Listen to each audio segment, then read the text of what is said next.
Salut à tous et bienvenue sur Mindset Afrique. Aujourd'hui, il ne suffit plus pour un étudiant étranger hors Union européenne d'avoir un diplôme d'enseignement secondaire, en l'occurrence le bac, et une équivalence de celui-ci, pour obtenir une admission dans une université ou une haute école en Belgique.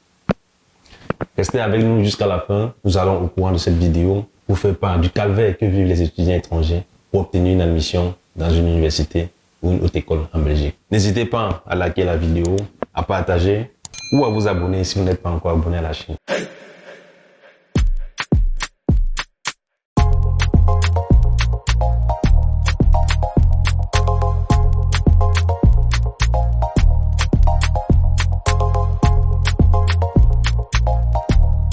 Pour entamer ses études supérieures en Belgique, l'étudiant étranger doit suivre une procédure bien définie afin d'obtenir un visa d'études.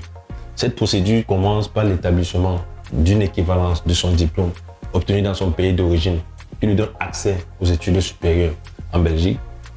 Une fois que l'étudiant obtient cette équivalence, il doit faire des demandes pour avoir une admission dans une université ou une haute école.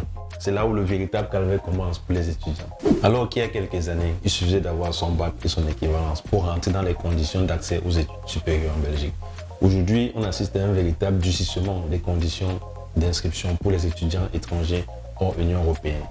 Outre le fait d'avoir son bac et de faire une équivalence, aujourd'hui, plusieurs autres critères s'ajoutent à la liste. À l'exemple du critère de l'âge du bac et la moyenne obtenue à son bac.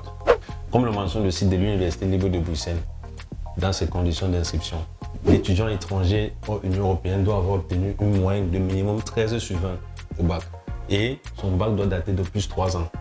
Et ces conditions sont valables pour plusieurs universités et hautes écoles. Il faut donc carrément être parmi les meilleurs de son pays pour prétendre étudier en Belgique.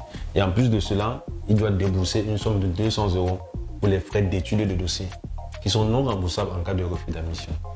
Il faut dire que ces conditions, de plus en plus strictes dans les universités, poussent bon nombre d'étudiants vers certaines hautes écoles où les conditions sont moins strictes.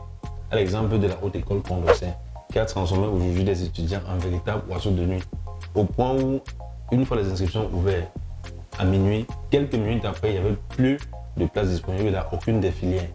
Et si on en venait aux chiffres, selon les statistiques publiées par la Direction générale de l'Office des étrangers, la Belgique a reçu en 2021 un total de 13 957 demandes de visa étudiants.